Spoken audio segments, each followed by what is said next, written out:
France as a superpower, for the country, for the nation, for the president to use this incident and then to rub it in and to broadcast images that are derogatory, demeaning of our Prophet ﷺ in large billboards across the country, taking the largest buildings of the city and then portraying those images 24/7, reprinting those cartoons, making a criminal act to criticize the publication of those cartoons. To merely express anger becomes a critical act. To come and shut down over 70 masajid, as what happened in France. To have a lockdown on so many charities because they are not towing the party line. They're not accepting this crackdown. So the secret police are coming in and arresting people for verbally criticizing the tactics. Please spare me this double standards. This is not about freedom of speech, not at all. Freedom of speech applies when a minority speaks to the majority. Freedom of speech applies when those that are bullied have the freedom to speak out against those that bully them. When truth is spoken to power,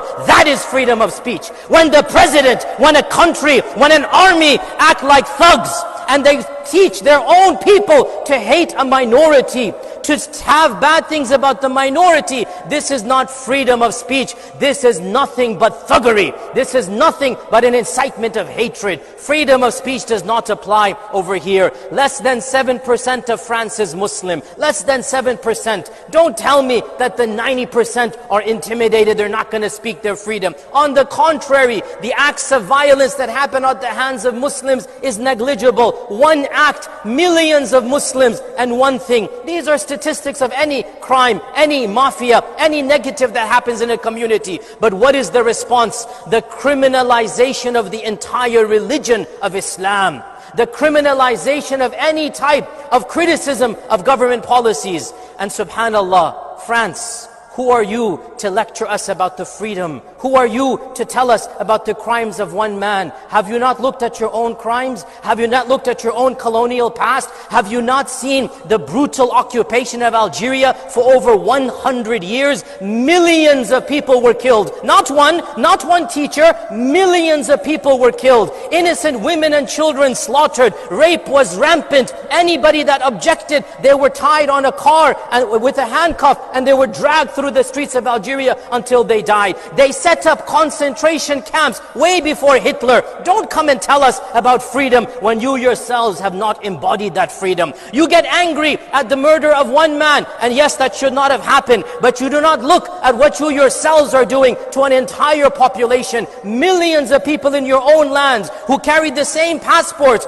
third, fourth, fifth generation of North African descent. They are in your lands because of you and your colonization. Don't blame them. They are there because you needed them to be laborers, to be manual workers. You brought them in because you colonized their lands. Now, their children, great-great-grandchildren, now you discriminate against them. You don't give them the same education. You ghettoize them. You put them in the outside of the suburbs. You don't give them jobs. At every single opportunity, you shut the doors on their faces. This crime that occurred, the teacher that was killed, it had nothing to do with the books of fiqh. And it had everything to do with how you treat your own Muslim community. I'm not justifying, I am contextualizing. And we need to be brave enough to say this. The murder that happened was wrong, but it was not a murder that came from the books of fiqh. This was a murder that came from the anger of how you are treating millions of your own citizens. This is not a justification, it is a contextualization. And what is the response? You want to make matters worse. This is not how a wise leader acts. You want to cause civil war between your own societies. You want to make a minority feel even less like they belong to that land by flouting everything that is sacred.